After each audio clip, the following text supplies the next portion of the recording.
3 years they do that. So So your husband loves fish and chips at the Salem Golf Course. Oh, yeah, yeah. Boy, that fish was good there, that cod. Yeah. We go there usually on Thursdays. Date night. except the accidents kind of things, right? So Staff is nice and they could use some extra business. All right.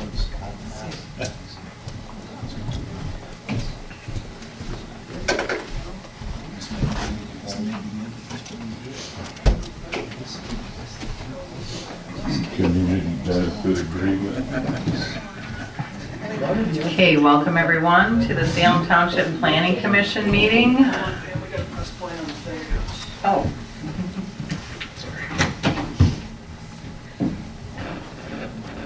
Oh, I hit it. I got it. You didn't even see me. She's like a ninja, didn't see that? recording ninja. Okay, We're busy. welcome everyone. Welcome to the Salem Township Planning Commission, March 18th, 2024. Call the meeting to order at 7:30. Still made it right on time. Okay, if you'll please stand for the Pledge of Allegiance. Pledge allegiance to the flag of the United States of America and to the republic for which it stands, one nation, under God, indivisible, with liberty and justice for all.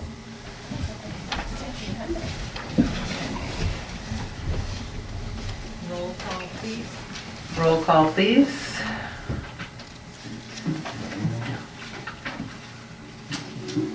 Khan, Here. Frost, Here. Huntsman's here. Lewandowski, Here. McLaughlin, She's absent. Merlot, Here. and Rizzo. Here. Okay, approval of the agenda. I make a motion to approve the agenda for March 18th, 2024 as submitted. I second All those in favor of approving the agenda for March 18th, 2024 as submitted, say aye. Aye. Opposed? None. Public comment? Okay. Chairperson comment? None. New business items.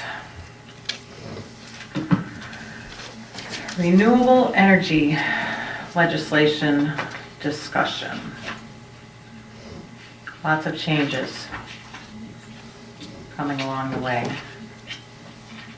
Paul, do you want to give a brief overview? Yes. So you should have my memo in your packet that kind of outlines where we are with this new legislation. And ultimately, as of November 29th, 2024, this new legislation will go into effect, which effectively preempts local zoning control over the siting of solar energy facilities, wind energy facilities, and energy storage facilities at what we're calling a utility scale. So we outline the megawatt outputs that qualify them, the nameplate that would go along with each of these types of technology. So the ordinances that we have for solar and wind would apply to anything under that, like 400 to 500, 50 megawatt capacity, which represents about 400 to 500 acres for solar, 100 megawatt capacity, which would be approximately 650 acres for wind, and then 50 megawatt capacity or more for battery storage facilities, which is really only about 5 acres. And so these are kind of the things that I believe you discussed before. I think my colleague Zach and Mike Auerbach had some discussions with you on this about a year ago. And so we didn't move forward with it at the time, but now because of this legislation, it looks like the state's kind of forcing our hand. So the legislation does allow for a local municipality to create a compatible renewable energy ordinance, which we have started drafting some of those. The parameters seem very narrow. The legislation doesn't appear to speak to zoning districts. It doesn't include anything with regard to vegetative buffers or screening or any of those kinds of things, which we definitely discussed in great detail when we passed the solar ordinance and the wind ordinance a year or so ago. So we have some suggestions in this memo, some questions that you all kind of want to ask yourselves. Should you adopt a CREO and retain local authority over utility scale renewables? Do you leave it up to the state to deal with? And then, should we adopt regulations for wind, solar, battery storage facilities that are under the capacity? Obviously, we have the solar and the wind already, but would we want to do something for battery storage? Like I said, I don't feel like the battery storage is going to be as easy to get around, because I think they're going to get to that 50 megawatt output capacity pretty quickly with battery storage. That's a much smaller development than doing these large scale wind or solar installations. That said, you should also be aware that the state law would allow for these things to cross boundaries, in which case each jurisdiction would have to have a compatible ordinance in order to regulate those. Otherwise, it again goes to the state. And if your local ordinance does not comply, or you don't comply with the timelines, then you would lose your ability to have those local ordinances for the utility scale. So that's kind of the quick rundown of it. I'm happy to jump into more details, but like I said, we have been working on some standard language that you all can consider if you wanted to go that route. Additionally, you could try some things like adding additional standards that appear to be over and above what the state act is indicating, like considering zoning districts, adding setbacks and those kind of things. But likely those will be tested. And when I say tested, I mean through the courts. So that's kind of where we are in a nutshell. Jim Rockwell's here today to talk about some of the battery technology and the advancements that we've made through code in terms of being able to understand how to fight fires if and when those happen, because that's been a concern about the battery energy storage especially. So with that, I'm happy to answer any questions. Love to hear your perspective on this. I have a question, Paul. So no matter what we put in as far as ordinances, we cannot be more restrictive than the MPSC requirements for the utility scale size projects. Correct. And then as far as the zoning goes, are most of these projects going to be on residential ag properties? So the way I understand it from my conversations with the providers or the developers, they have siting criteria. They want to be on some kind of utility trunk line, right? So we've got a couple ITC corridors that go through the township. The one that I think we were speaking to a couple years ago when this first came up, and the same one that's come back to the table now, they're looking at this spot over here on off of Tower Road where there's an existing substation. Well, the large battery storage. The large battery storage, yeah. Okay. And so, they. Tower and what? Joy. Joy Tower. So they've kind of indicated that if we passed an ordinance before November, even if it was more restrictive, they would likely move forward with a development of that nature. And if we did something where we said, no, it can't be in an ag district, you could only do it in a industrial district, they would have to start their process all over again with their siting specialists. And so it would be more likely, they didn't come right out and say this, but what I read between the lines was that they would just wait then for November to come around and they'd move forward using the same regulations. So. Thank you. That battery storage facility, cycled basically 100% of its energy every 24 hours. It didn't create energy, doesn't promote clean, because if there's nothing there and then you put batteries there, I would say that's moving in the wrong direction. So I guess I'm kind of interested how that would even fit into and promote the use of clean renewable energy sources, or it's an energy storage, but Well, I'm not an expert on the it's more technology, like a but, buffer than anything else. It's not really storage. yeah, so I don't know that they I don't know if they cycle it every 24 hours. What I understand is they are able to capture that energy in peak production time and store it till there's lower production time and then be able to release it back to the grid. Sell it back to the grid. Well, it's a penny shaving operation is what it is. Yeah, no, I asked the question during the meeting. I said, how long does it take you to cycle through? Because they alluded to the fact that, oh, if the power went down, we could power it, power this area. You said for how long? Yeah, for 4 how long? hours. Like, it was literally like 7 hours. 4. What was it, 4? Mhm, Yeah. 'cause I asked the So it's like, question. oh, okay, great. So all that is, And I don't think we want to get in the definition of green. It's just not going to do any good. It's not going to go anywhere. But my question is, sorry, I'm jumping right in, aren't I? good to go, girl. Is, Have more coffee. I know just what I need. So if we were to add additional standards, and they said they would just go with what the state rules are, do they have to go to court first to contest ours, or they just go and they just do what they want? Based on the way the legislation is written, the state would preempt that. They would not have to go to court. So this all comes in, this could all be eminent domain type of thing. It's not really eminent domain. It's more like if you think about like the sand and gravel legislation, like when the state has passed or acts related to like mining. Similar type of thing where the local jurisdictions either wouldn't allow for the development of mines, or they would put such stringent regulations on them that it made it impractical to develop. The state then passed laws that said, no, you don't have the ability, now local authority, to regulate these things. They're permitted in your district. So they're still buying the land from the homeowner. It's just that you, as the But it's local under- municipality, don't regulate it. It's,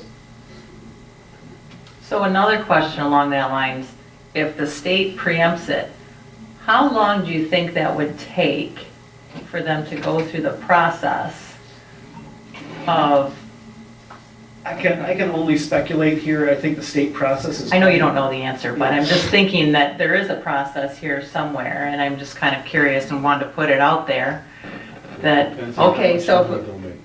I suspect, well, exactly. It Or, depends on how, yeah, or my question is, time cost. would it money be- invested. well, it would probably, if they're really interested, they'll truly do it. But if we have our standards that are reasonable and fair, it would delay the process, correct? We just don't know how long. Could be a year, could be 6 months delay what process, I'm sorry. of them moving forward. I would think that if we had a local ordinance that they thought they would be able to move forward with more quickly than the time that it would take them to go through the state, they would be more willing to go through our local process. Right. But come November 29th of this year, our local ordinance may be null and void. Okay, just, So Paul, is zoning null and void too? So in other words, you took that property on Tower and you said we're gonna rezone it before November, and we're not gonna allow that. The zoning stand, or that Michigan can, So the way we read the state act, zoning doesn't play a role in the siting. So whether it's zoned ag res, industrial, commercial, residential, if it's a site that they can meet the standards of the state act within, then they can move forward with it. Is there anything, is there anything in there that talks about, it can't be more restrictive, and they're talking about the legality of doing it? Right, just, we have the right to come in and take this property and put up solar panels, your zoning be damned, okay, get that. Maybe there's something worthwhile in just saying, okay, well, what's the next step? They have to buy this property from somebody. You know, somebody owns it. The check's gotta be written. If their legislation doesn't cover, quite honestly, you know, what a fair price may be or determine and state that, we may best want to concentrate on that portion of it, saying like, okay, whatever your assessed value is on your taxes, if it's against your will, you know, the set price may be at minimum this, and to make that a deterrent. Because I'm not much for having a solar panel field or big propellers all over the place. I'm not sure I'm understanding what you're saying. Move to the next step. Let's just, if we make the assumption that we can't do anything to stop it, because the state just says, well, we're the state, you're a township, sorry, you know, we trump you. Great.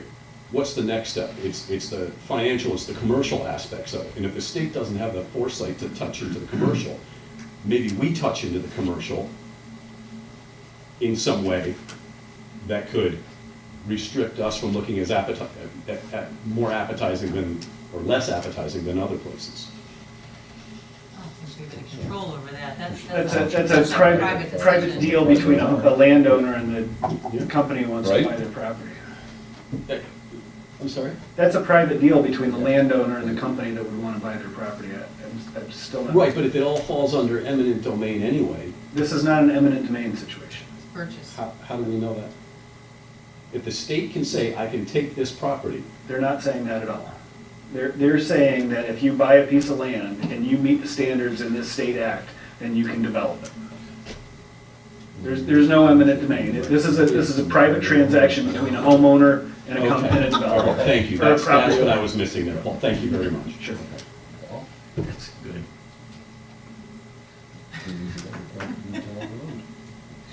Ms. Rizzo was just saying, Go Wellington ahead, Township. Bob. Let Bob say it. Go ahead, Bob. Oh, I just Talk had to a, Bruce I just had a about that. wild idea. I guess the township would have to buy the property in Tower Road, and then they can do what they want. They can sell it or not sell it, right? That is something That would be public Bruce and the regulations. conservation department, see? If we knew which one it was. I mean, if you Come have walk to, it right now, Bruce. Why don't, yeah, Field they trip. plant some trees on it, if there isn't any, and Put some little gnat on there that, you know, I don't know. put some bug or something. Well, Okay, this is being recorded, you Well, guys. Paul, it doesn't, I mean, from what I understand there, once the state comes out with their guidelines, I mean, if we have, like you said, if we have anything, why are we wasting our time? Why don't we just wait for the state guidelines to come out? Because I'm sure they're gonna come out before all this. the state guidelines are here. They're recognized in the act. Okay. Right? So it's a 50-foot setback. It's, and I could kind of go through. I did not provide the full draft of the ordinance that we put forward, but, oh yeah, you got the act there. Yeah, So we prepared kind of parallel ordinances, and this is just kind of a broad brush because some communities don't already have solar or wind, which you do. So those ordinances would apply to those megawatt outputs that are less than the minimum criteria from the state act. So those would still apply, but you could have kind of parallel ordinances, one that's for the larger scale and one that's for the lower scale. The other thing that we suggest, and that's written in our memo, is you could take the route of passing an ordinance that has some additional criteria, that has that zoning criteria for siting, that has some setback requirement, or landscaping requirements. And if it comes to it and we realize that that's not gonna fly, we can, excuse me, quickly amend that to be in compliance, but maybe to your point, what's the point of us having one if the state's just gonna do it? Right, and if they would like to see the screening requirements and everything else on that. Well, there isn't. I mean, nobody's gonna wanna look at that. Putting it in there and then there being a open skirmish over what the state is saying no longer is relevant as far as Salem Township and the voters. Maybe they'd realize what the government is doing. Maybe they'd be a little more conscious of what the government's doing. Sometimes even if you know you're gonna lose the fight's sometimes worth doing. Just so people understand what's at stake. They may not learn otherwise. So that's probably a larger policy decision than a land use decision, but that's something for the township to consider for sure. So in your discussions with these guys, Probably Gretchen. Mother's Gretchen. how many acres are they looking at? So these guys, I think, we're looking at about 10 acres, but their installation would be on like 5 of them. And this is purely based on some relatively quick conversations. I've seen no proposed site plan or even know the exact location of the site they're looking at. So with what you know, what other areas are they looking at? Do you know? This particular group that I'm talking to is only looking at that particular site. So with their Their siting specialist identified this site a year and a half ago, and it would take them another 2 years to come up with a. Has it been confirmed that that piece of property was, what was it? It was like, it was somehow it deeded that it could never be anything but something. We had some sort of information on that specific. There is some protected property in that area, but there's also very much available farmland in that area that they could purchase that does not have any greenbelt restrictions, deed restrictions. That's what it was. It was put into the greenbelt by the owner, right? There's right close to that is some, I'll say just for lack of maybe being accurate, but greenbelt type property there that's been protected for a while. But there is still, I think, a 14-acre spot, not too far away that they just need a little driveway access to. And then across the street, there's a whole farm that's available, that's on the market, potentially on the market. So they may be trying to put part of that under contract so that they could bring the solar in later. Because if you have batteries, solar's right behind it because it's a nice way to fill up the batteries is solar. But we do have that station there, so it may not be, they may not really care about solar at that point because they're just trying to. I think they really care, you're right, Bruce, I think they really just care about being by the trunk line of the utility. Yeah. Buying during lower rates.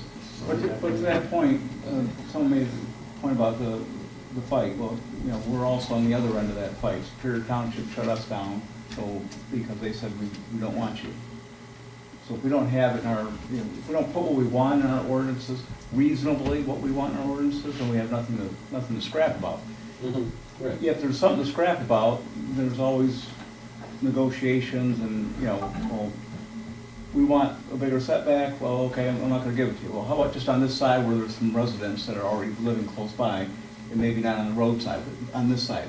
So you might get a little give and take on that if you are asking for something that's reasonable. So I think it's fair to do the exercise of putting stuff in there that you'd like, as long as you're not saying, in so many words, you know, go home, we don't want you. And if it says that in the fine print at the very end, they're probably gonna just bulldoze you over. But if you're reasonable, I would think that the state's gonna give you a little bit of latitude and say, guys, can you meet them halfway and take care of this or fix that or whatever? Well, even if the state doesn't do it, they might do it to be more accommodating to the community Thank you, yes. is what they should do. And that's kind of what I'm hearing. And I don't know if there's a race to be the first foot in the door, right? So like, would they be willing to do it just so they can stake their claim to the area? Or if there's gonna be a lot more following behind them, right? So like, maybe we put an ordinance in place with some reasonable restrictions that this particular developer says, yeah, we'll abide by those, we'll move forward. And then come November, maybe there's 3 more right behind them that are gonna come in and use the state requirements to fill in the rest of this. And I don't know. Yeah, no, I'm just always a firm believer in it. You have to at least try. I mean, this is our community. We should at least try and see what happens. You can't get a no unless you ask. Can't be told no unless you ask the question. That's right. The answer is always no unless you ask. And this is all by sale. There's the positive of that. So. So, they come in Paul, and they can say, you "Hey, show we us wanna where it do that is?" here," it's depends on whether that person wants to Well, I sell. can tell you where the substation is. I don't know where the particular property is. Oh, okay. I can maybe help you a little. And then I'm wondering if it would be worth finding out what other properties might be. This is the ITC line Yeah. here. This is the In this- substation here. Substation's right there, that's protected right there. So it could really be any of these areas. Should have this piece of property right here. There's the one on the same side of the tower, south of it, between the substation and Joy. Where's the substation? It's this big wide spot. Okay. So this is the ITC line that runs through, And they say they want to put it where? somewhere within proximity to that substation. Probably want to be, we get to this back property by coming through here. This back property is right next to that station, so it's probably choice as opposed to there. Or they gotta go across the street too. So we also have this trunk line coming through here, and in a conversation with them, I said, well, what if we pass an ordinance where we said you had to be in an industrial district? They said, well, we wouldn't do it because we've spent 2 years citing this area. Their site selection specialists, do studies. Blah, blah, blah. Well, I can only tell you what I've said. Promote the use of clean. Okay. Did you guys see where he was talking about? You know where it is? Okay, did you guys see, or do you care? I know You where it's get at. it? All right. Yeah, I know where it's at. Okay. All right.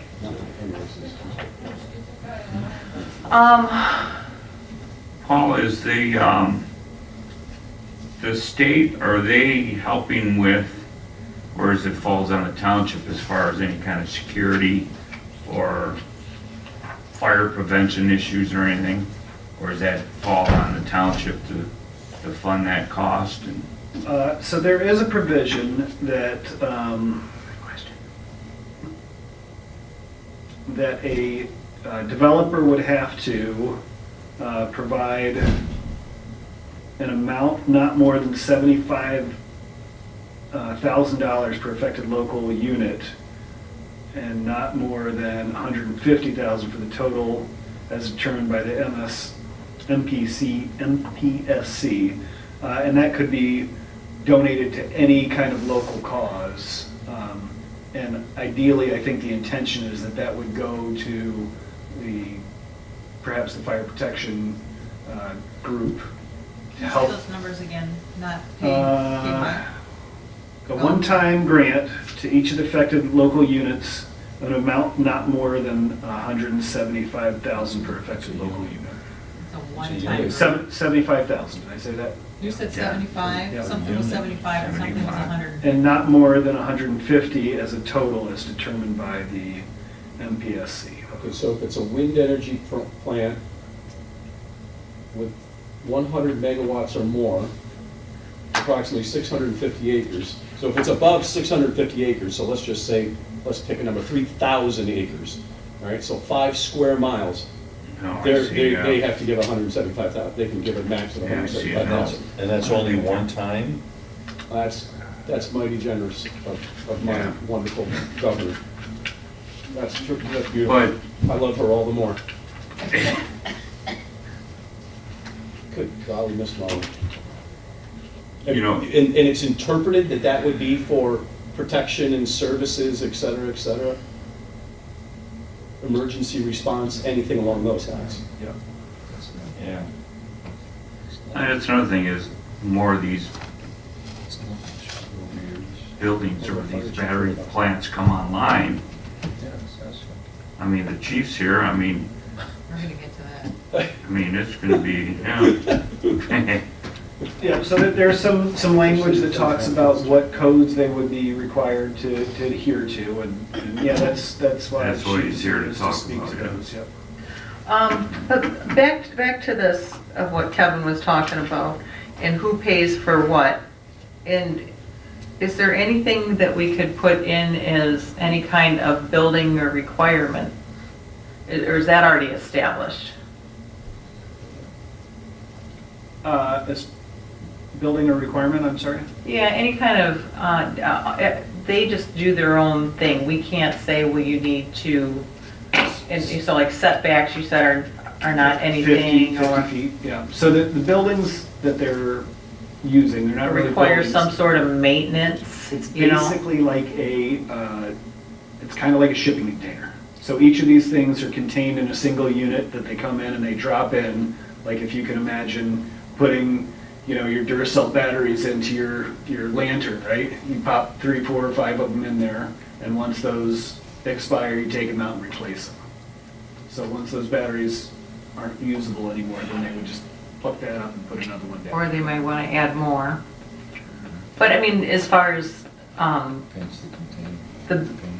the, like, what is there, like, maintenance? Is there anything we can require? I mean, we've talked about, those, when we were talking about those septics, the community septics, we were requiring, so they didn't just kind of come and dump. I'm just trying to have an understanding of a little bit more about what this is.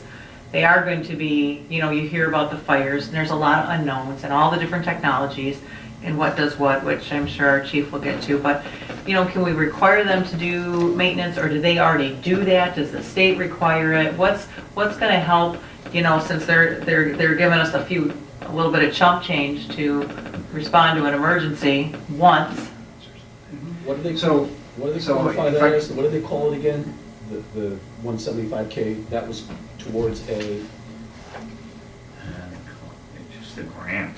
So I'm sorry, there was just a word that you used that was like the all-encompassing coverage word of to be put towards a. That was not to only exceed. available under the MPSC, and I think that is when the state reviews it.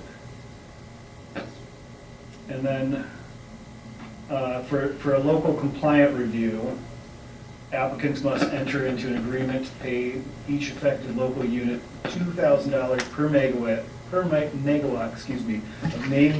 nameplate capacity located within the affected local unit. So there is, I think I misspoke, that 170, or that 75 was the total. There's $2,000 per megawatt, and that is the piece that's specifically supposed to go for local police, fire, and public safety or infrastructure. So Paul, do we get more money if they add on to the system? It sounds that way, yes. 2,000 per megawatt, or one time. That's what it looks like to me, yes. Also, Paul, I had a question. I can't remember when the group was in here. Do they have fire suppression systems on those storage containers for batteries? So I think this is We'll where, we'll get to that in almost just one more minute. All right. So how we do some sort of special use zone, some sort of special assessment? That's what I was thinking about. special Would that, assessment. would that take, no, because it's no zoning, okay. Special assessment is different than We're zoning. done. So I'm sorry, Pam, are you talking about a special land use, or are you talking about? I was thinking, when you have something like this, and, I'm just speaking out loud, and I shouldn't, never No, mind. I understand what you're saying, SAD, Special Assessment District, for extra services that might be required, something we'd Yes. be looking for at the USD, or when we approve a road, we just did that at the board meeting, approve the road improvement, and put an SAD for that group. So we don't have a tax, a township tax to pay for our infrastructure, including our fire department. At that point in time, it would be, I would think we should be able to get some sort of an SAD for that they would have, because we're not getting funded for, nobody paid property tax to fund our operation here. Hence, which is one of the things they spoke to, said, well, you're gonna get all this tax because all these batteries are worth a whole bunch of money, and you're gonna get a bunch of tax. And we're like, no, we're not. No, we're not. So we're gonna go to Washtenaw, and in this particular case, probably Ann Arbor School District and the Ann Arbor Library, not even. So where you can likely do a special assessment for the infrastructure and the maintenance of that infrastructure and the USD this is a different animal, right? I So, understand, but so if you had a township-wide property tax, then yes, you would, but you don't. So the only, it is my understanding, and some of this stuff may need to be vetted with the city attorney, the township attorney, but it's my understanding that this is in place of being able to do any kind of special assessment on a particular use like this.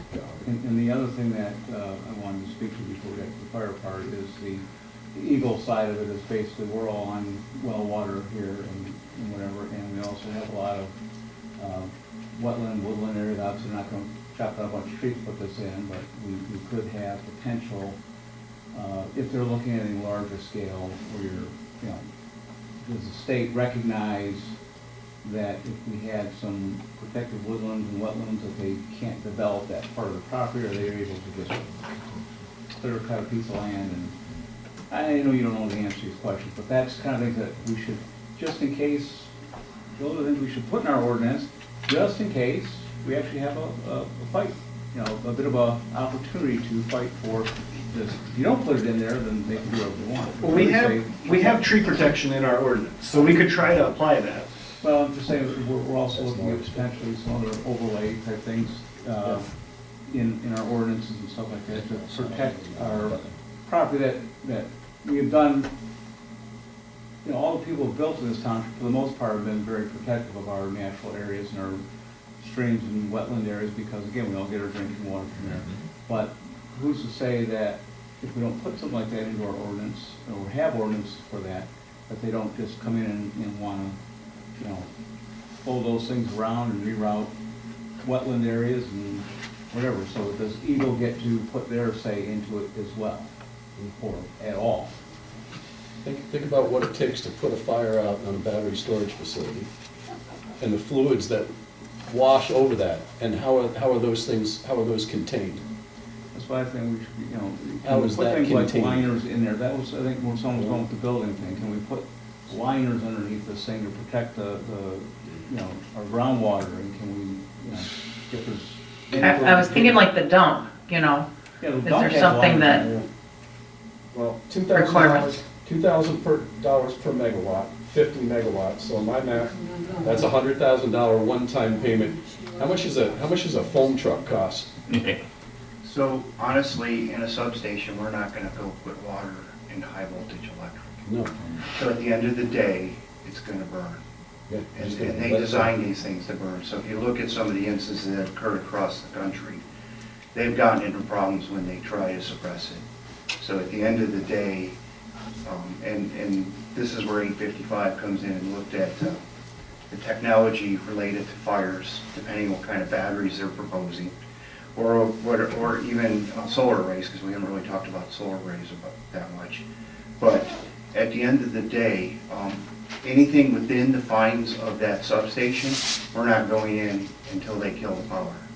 So by the end of the day, as Paul said, they're Connex boxes. They're going to grab the one that caused the damage, take it out, and replace it with a new one.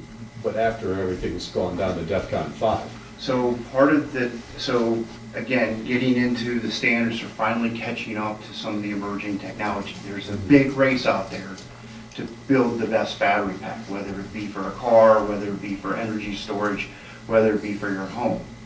So in the standard here, 855, that's a consensus standard across the nation, the 23 edition lists no less than 8 or 9 different battery technologies. Each of those technologies have different hazards depending on what kind of technology they're using. So the standard goes in very detailed, saying if you've got lithium ion, here's the hazards. If you've got, I've got 20 different ones in here. Yeah. So at the end of the day, we currently do not have these updated standards adopted. We have older standards that don't have this technology in here. So if the township is who's we? Salem Township. Okay. So siting is one thing, which is zoning and Paul's, but once the place is decided, hey, we want to put it in here, if the township were to adopt 855, that business that would propose to come in there would no less have to do a hazard mitigation analysis, a emergency planning and training, emergency operations plan, and their battery systems would have to be tested by UL and listed under the 850-40 standard. So it's not something they can just, hey, we're doing R&D and we're going to throw this box into us. If we were to adopt this standard, there are some pretty good criteria here. It's a consensus standard, so you got both industry and firefighters on this. But this standard gives us some leg room and some protections that we currently don't enjoy because we haven't adopted it.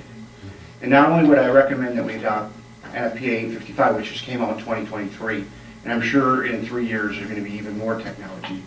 The International Fire Code of 2024 also talks about battery storage.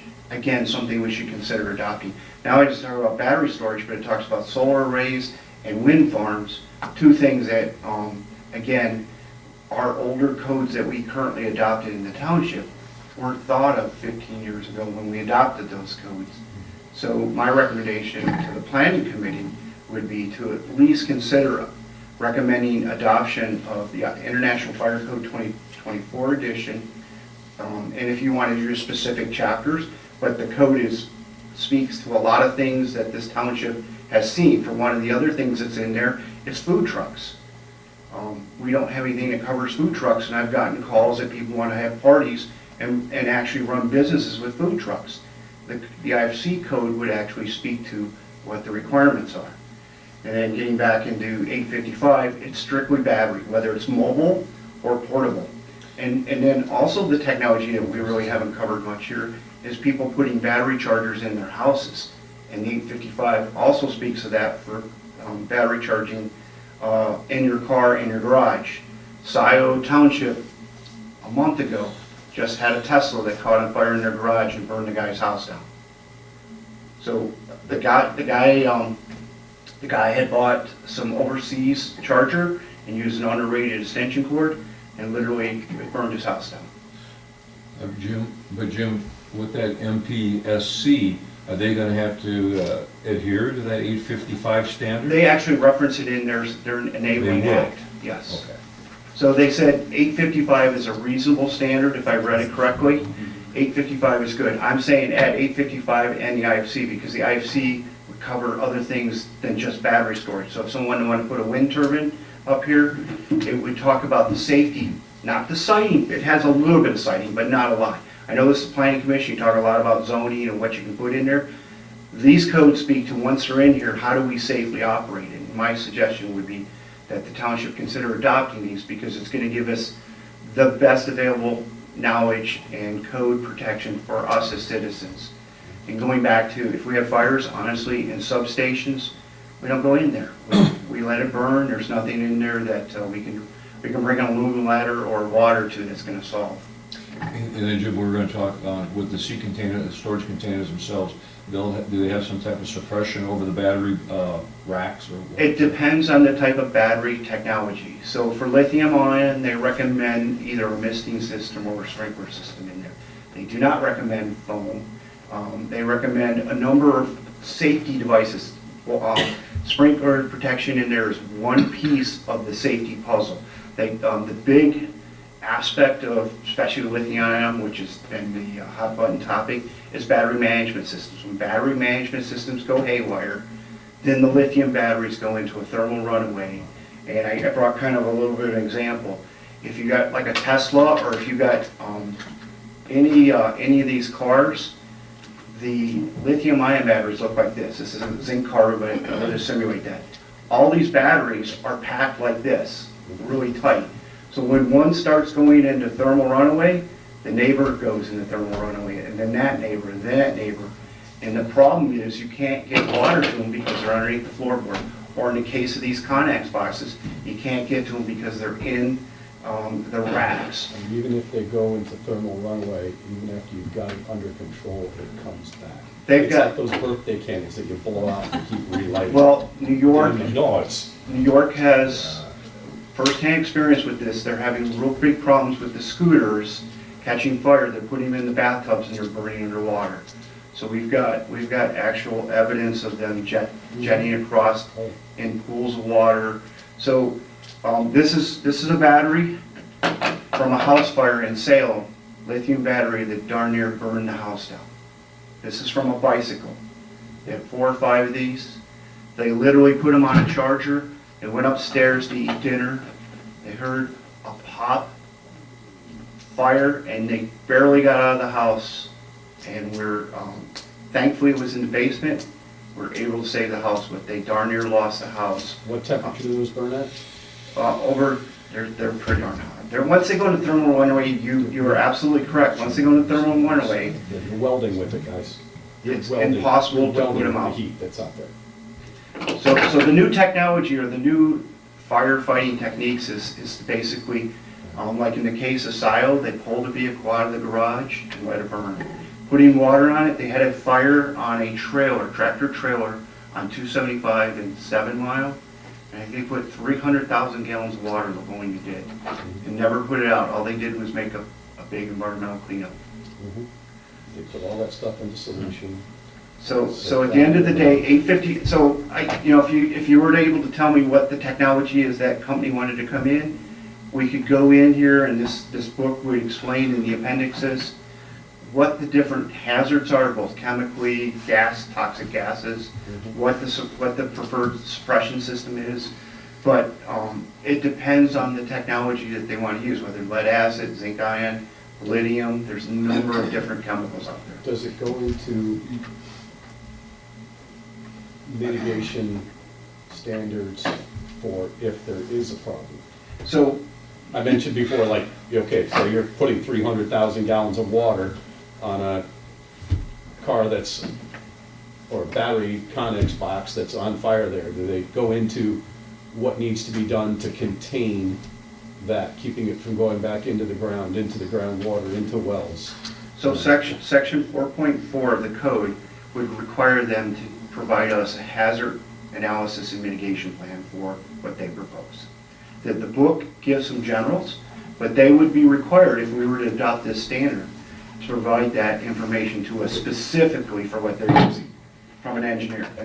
And I hope you understand, I'm not challenging you, I'm challenging Right. the statement. Okay, here's a plan. Right. Is that plan good? Is that plan legit? Is it realistic? Is it appropriate?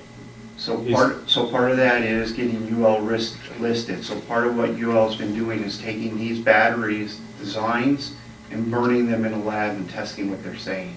So when they say listed, that means it's been tested through UL and it has a UL certification on it. Again, another big deal, if we don't have the code, we can't say it's UL listed, it has been UL tested.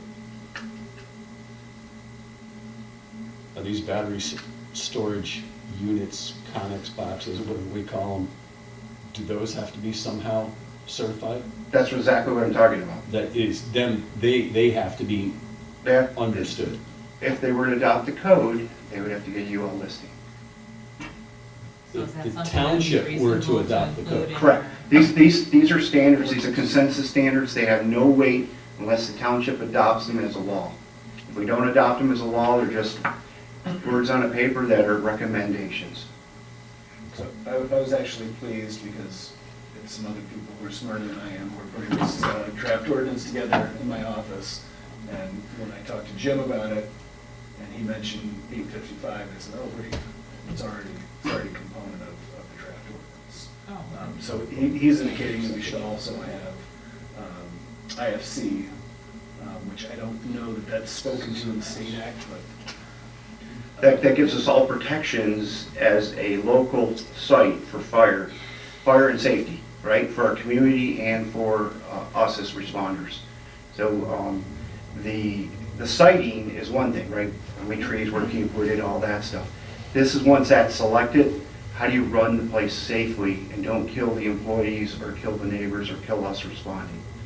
And Good that, to know. that's why, and again, this technology, these documents are emerging super fast because people are pushing to get the green technology out there, and the codes are struggling to keep up. Because to make these codes, you gotta get like all of industry, all the manufacturers, all to kind of agree on it, and it's tough, as you can appreciate. Somebody's gonna have to make sure that whatever plan that is, that it adheres to You know, they don't just go, here you go. And the code's pretty specific, and I got an official copy if the planning commission would like to look at it. It's a fun read. It's about 600 pages. But if you know the battery technology, because there is so many different battery technologies out there. So if they're saying, hey, we're going to focus on lithium ion, the read's a little bit more manageable. But if you look at all the different emerging technologies out there, and I'm sure there's stuff that's even being invented today that's not in the code. But that's, New York and California are way ahead of us in trying to, and they're suffering the consequences of it. Couldn't happen to two better states. So maybe I'm wondering, I'm still wondering if there's some sort of building codes or requirements. And I like the idea, I was thinking of containment and safety, but I like the conservation aspect too. I think that would be important to put in there, those types of building, creating, implementing type codes. I mean, they've identified one spot. What are they gonna do if the state says, yeah, go ahead and do whatever you want? You know, green technology, wipe all those trees out right next to the stream, you know, and put it right there. You know, I don't know, I'm just exaggerating, but, you know, I mean, we've seen developers come in here before, and that's what they do, they want what they want. So I think we need to think ahead and be a little more forward thinking. I think that's a great question. I've got that written down in my notes, something to check on. You know, with regard to containment or secondary containment, I know Bruce and I have talked about that a number of times.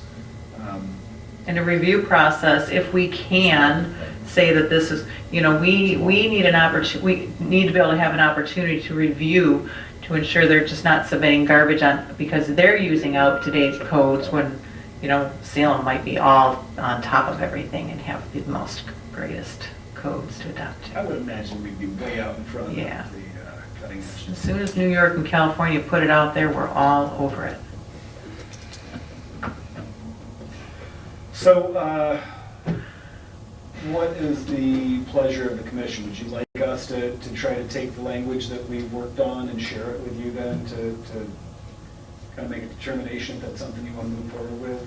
Absolutely. Yes, and I would also like to see some sort of like a summary and a bullet point of items that were addressed, because sometimes that language just gets too crazy. Understood. There's a way we look at what the state is requiring and saying, okay, you know, to allow or disallow or anything along those lines, and we, you know, create the Venn diagram of it.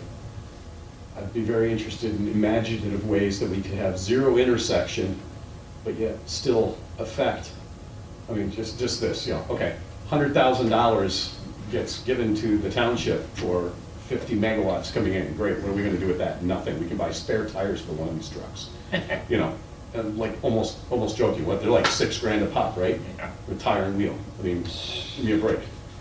So if there's something that we can put outside of this that doesn't necessarily say it's for these things, but say, in general, when new construction is coming in or this, that, and the other, these additional requirements may be put in play. And then at the discretion of the township, if one of these, you know, Eveready Farms comes in, you know, we can implement it there, and somehow it doesn't intersect with what the state is saying we can or cannot do. I'd be, because they obviously haven't thought of everything. I guarantee it. This is, you know, it's government. You're saying the legislature hasn't thought of all of the possible ramifications before they pass an act? Yes, I am. And, you know I'm just going crazy there, going rogue, being the first person to ever state that, but yeah. So Yeah, and so, I mean, that will come down to it. Once we start putting this language together, there will be some decisions that we have to make as the township. You know, is this an avenue that we want to push a little bit? And certainly, we're going to want to run that past Township's council, you know, to make sure that what we're doing isn't putting us too far out there. You know, that's the legal counsel's job to make sure that we're going to be defensible when we put these things in place. But there may be some things that you decide is worth testing. Well, when they say we can't be more restrictive, what's the unit of measure they put on that? So if you have an additional requirement that is not provided for in the act, that would be more restrictive. Okay, is it all measured financially? Like, okay, 50-foot setback, we say that's necessary, they say, oh, well, no, we can't put any setback, so they can get 2 more rows of batteries and put it right up against the right-of-way of the road. Yeah, so I mean, That's that would be a dimensional requirement that we could not be more restrictive than the length. Or is it a financial one? Because now maybe just their payback period is a little bit longer. Well, I mean, we can't put financial requirements on we can put restrictions on it, provide some kind of governmental. Is the state government, do you believe the state government is measuring things as restrictive in a financial manner? No, it's about Probably not. They don't think that far It's about ahead. regulations. Then that's where to put the front line. Well, I think we need to be very careful on how we present this because we don't want it to be presented as we're just putting down a bunch of rules to inhibit them in roadblocks. I think our perspective needs to be, well, no, I mean, Yeah, no, I our get you. perspective needs to be conservation, safety. That is why we're doing things and that's how we're gonna present it because truly that is the most important thing. I mean, the only regulations that you, as a local unit of government, can place on anything has got to serve some kind of governmental purpose. Right? Mhm. They can't be arbitrary. Yeah. And for green energy, if they're gonna be screwing up our land all over the place or have the opportunity, that's what I think is worth fighting for. That's what we fight for every time we come here. We live here. No, I agree. I have a quick question, and I wasn't here for their presentation. Is there any opportunity just to talk to and just negotiate and better understand what they're looking for, maybe present alternatives? Because it sounds like all of this conjecture here, we can put it all out, but it's just a delay of the inevitable. So if that's the case, why don't we help them find something that kind of works best for both parties, where they're happy and then, you know, we're also getting, you know, the things that we're looking for in an area that we're looking for them in. I don't know if that's possible or not. So one option, and they may take this option, they have the right to do it, would be to submit an application for a zoning ordinance amendment. So we've had property owners do that before. Most recently, I don't know, what was it, the party store owner on 7 Mile and Pontiac Trail petition to allow for gas stations or a certain amount of pumps in the local commercial zoning district. And they submitted the application for the zoning ordinance amendment with some proposed language. The planning commission worked with them, we tweaked the language till it got to a point where we found it to be acceptable, made the recommendation to the township board, and the township board adopted it. So these folks would be willing to put in an application to amend the zoning ordinance and present language. And so when we have a developer coming in and wants to present an amendment and we continue to work with that, so now what we're doing is we're sliding and just, you know, for what? They're still getting their way, right? If you'd rather tackle. And then make it, then so it's just legal for them. Right, so, I mean, either way. I don't see how that benefits us. Because they're putting in the work, they're paying for the process. All I right. also think it's an approach, so, I mean, if we go into it heavy-handed and drop a bunch of Well, legalism on, or legal, you know, Right. you know, whatever, it's how we approach it. They're gonna get what Sure. they're looking for regardless, then let's take the road more traveled and just compromise. Sure. I mean, there's Well- 2 ways to look at this. right, and that's what we're saying presentation, but I would slightly disagree with you in the sense that when you weren't here, these guys came in here and they told us, they didn't give us much information that was usable. We had to kind of pry it out of them. And then when we asked, what kind of fire was it? Oh, it's just like a structure fire. And that stuck in my head and still sticks in my head, that and the 4-hour power supply of being able to put this battery storage acme all over our township and doing gosh knows what when it burns or explodes. And so that is, And I'm just one out of seven, but that's my perspective from when we met these people twice. We invited them back twice, because the first time they came, it was just, they said, do you have any questions? We were so uninformed, and because everything was so new, we didn't even know what questions to ask. And it wasn't until after about the second one, and so when we did work with them, I was really disappointed. That's just my perspective. Supposed to come back with additional information. I refuse to believe that that is a green energy solution. Because, Yeah. well, just hear me out. But your This point is- of presentation is Yeah. correct. You're right. We want I- workable. I think about what you're saying. But they were already here twice, and they did not do well in my eyes. I step back from that, look at that. What, the power that's coming to those batteries is coming to those batteries by whatever method. I don't care whether you're burning coal, it's a hydro dam, it's wind power, whatever. It is coming down those lines and going into those batteries and being stored. Mhm. And then the power demanded by that substation is the same no matter what. Literally all they're doing is buying during the cheaper hours, during when there's less demand, storing it and selling back. So there, I call it a penny shaving operation. Do it a whole bunch of times, the pennies add up. How is that considered green energy? Because left to its own, there is no risk of those batteries, there's no eyesore of those batteries, there's no energy going into making those batteries, there's no The footprint. mitigation plans or anything like that. It only gets worse from a green standpoint by doing that. It's only when you provide different sources that it happens. And we did ask them, who's getting this energy? And and I think they said, not you. It goes right back to DTE.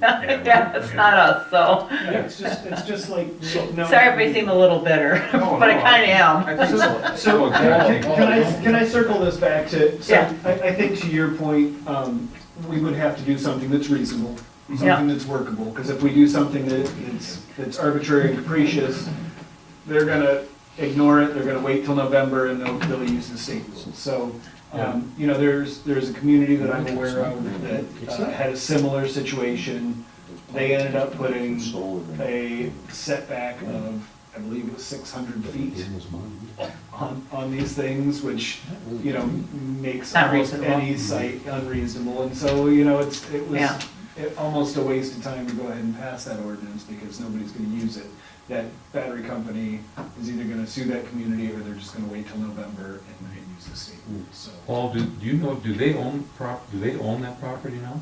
I do not know. I'm sure they don't. Any developer doesn't buy a piece of property until they get their development approved. They may have a contract on it.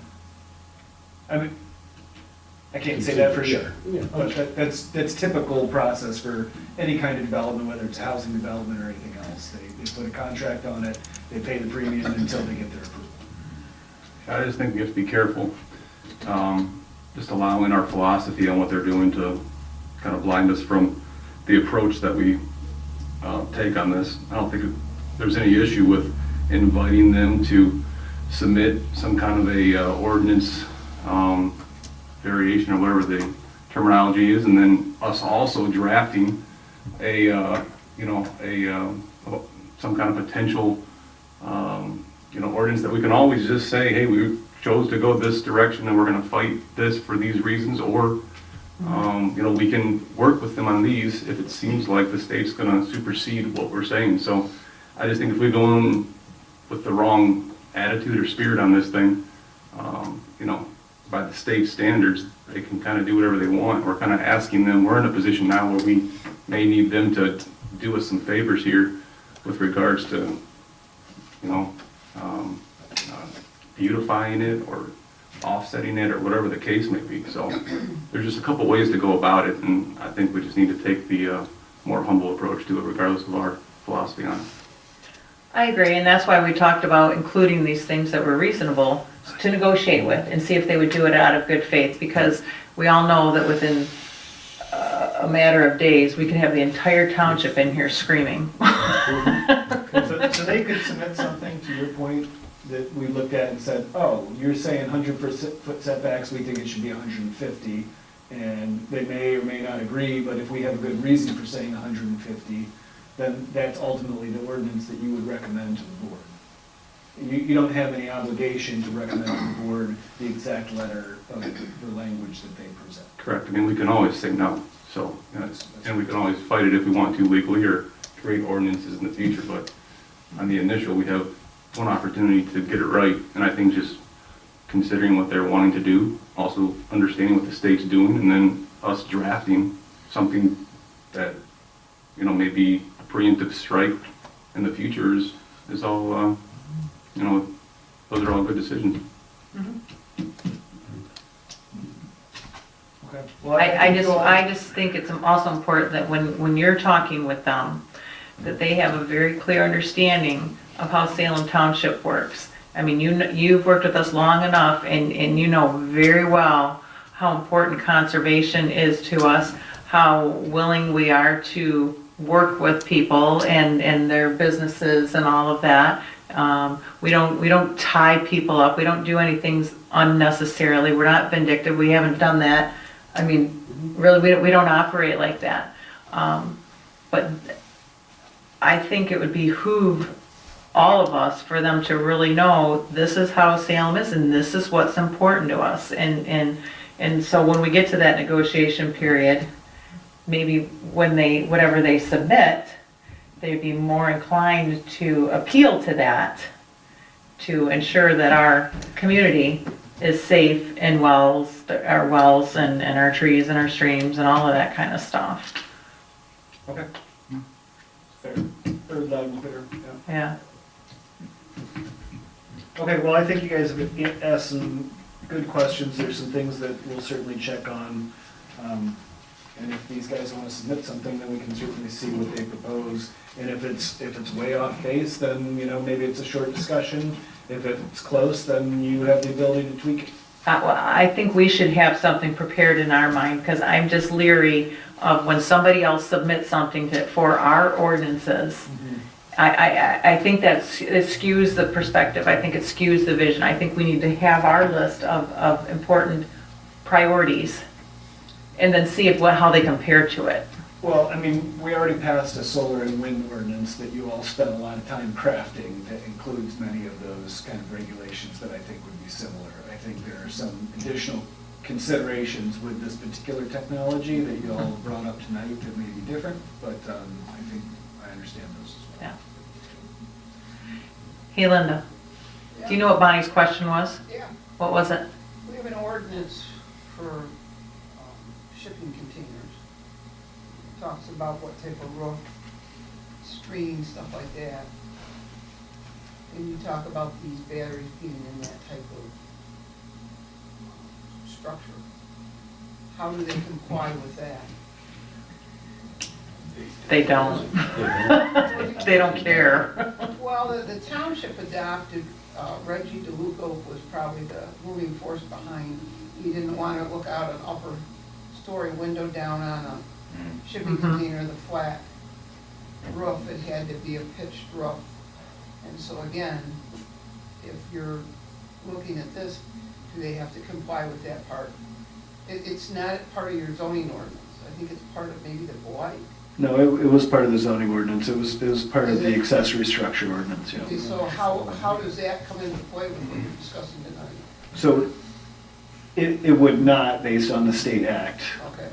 Unless what Linda's saying is, maybe it might be, I don't know what their requirements are for their standards of building these things, but perhaps it could be something to just make the shipping container look a little more appealing, that they might say, all right. It could be one of those things, or it could be one of those things that they say. Where do you think these battery units, storage units are coming from?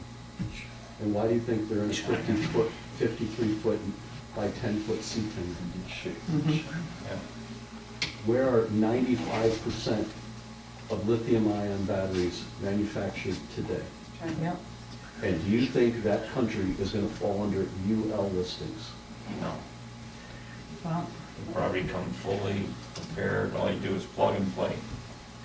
Bruce? And just have a question, so we're talking about putting these to Linda Bonnie's point, we're talking about putting these things in a residential district, so we're kind of already caving in. And if that was your backyard or your backyard, do you think your property values might go down a skosh because of that? So, That's something. when you're putting on an industrial property, then sure, put a shipping container there, and it doesn't fall under that code, but there's still, I mean, how can the state, and I answer my own question, but, the state is gonna come in here and say, we can just put this in your backyard, and your, these McMansions over in Northville, they're just gonna drop these battery units straight along your fence line. So I think if they asked planners to be part of the committee that helped craft this legislation, it would be very different legislation. So now it's you just know the why idea you're that doing you're Nah. putting it on already zoned agricultural residential property, which means somebody is a neighbor to that property. And we've already addressed that in our, in our regulation. I understand that, what they're fighting against, people pushing back. There's, I've seen some of the articles, there's, 400 acres of flat land somewhere, which is ideal for it, and that community is pushing back so hard that it's making it very difficult. But at the same time, those 400 acres have neighbors that live right adjacent to it who are getting absolutely nothing, and yet the person who owns the 400 acres is getting absolutely a lot, everything. And then those neighbors are left to put up with whatever these people sold out for. It's just kind of an unfair situation. Yeah, I'm not arguing any of that. Well, I'm just saying that, again, asking, and to get back to everybody's point, if we ask for at least some reasonable things, that if there's and I kind of look at it, if there's no neighbor there now, then it's kind of like, okay, that property value just went down because someone's going to buy that property, build a mansion on it. But on the flip side, if there's somebody already there nearby, then we need to, maybe address those things. And we can kind of try to hit that middle ground of, if we're going to cite it, have a little bit of negotiation here and there. Yeah, and I don't know exactly where, to the point that was made before, I don't know where that intersection is between, what's reasonable and when they would take the opportunity to go take the state act, or even if we passed an ordinance that was reasonable that people would utilize because it's an easier process and they say, yeah, these things are reasonable, we do that. At that point in November, I don't know that becomes null and void. It's kind of a hard It's worth a argument. shot. And I would disagree with, it's okay if they don't have screening now. I think it all needs to be screened, especially if it's a shipping container. And what happens with development, and then, okay, what wasn't a big deal then, down the road becomes, and then there's no going back.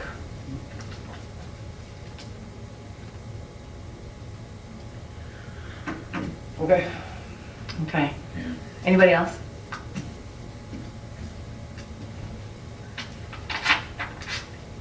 All right.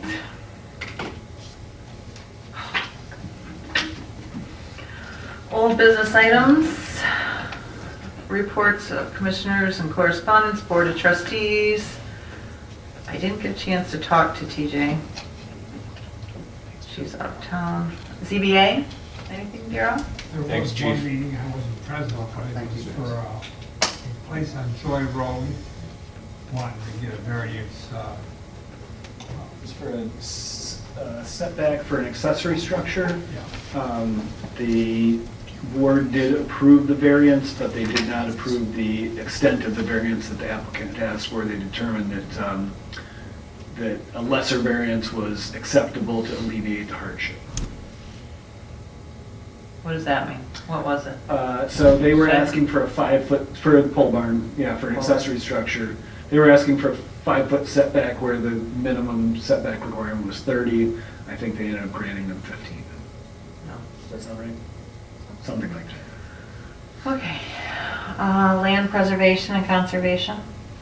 We're still looking at the ordinance, trying to work on ordinance language for the overlay or the future development, protecting some of the natural features that we have and making sure that groundwater and everything is well protected, especially look forward in the USD development. There's actually some prime properties in there that need to be considered, so. Joint Tower? Just kidding. That too. Plan. Sorry, just in case anybody forgot it's Bob's phone. Planning consultant review. So there are a couple of projects that are likely to come forward. You guys remember Edith's Market, there's a developer who's talking about bringing that forward. They did bring in a site plan, but it was an incomplete application, so we're waiting for a complete application on that. And then there's a site plan amendment for Salem Storage up here on 7 and Curry, which we didn't bring to you yet because it's not quite ready for you to take action. Additionally, What's at 7 and Curry? Salem Storage. Oh, yeah. And then we have also been, per your direction, working on updates to the zoning ordinance related to agricultural uses and how those relate to Right to Farm Act, GAMS, et cetera. There's a lot of, I don't know, cross-pollination there with the different uses, so that's kind of a nuanced one, and we want to make sure that that was in better shape before we brought it forward. So we have been working on it, but it wasn't quite ready for tonight's meeting, so that will be coming soon. What about the sign standards? We have not started working on that one yet.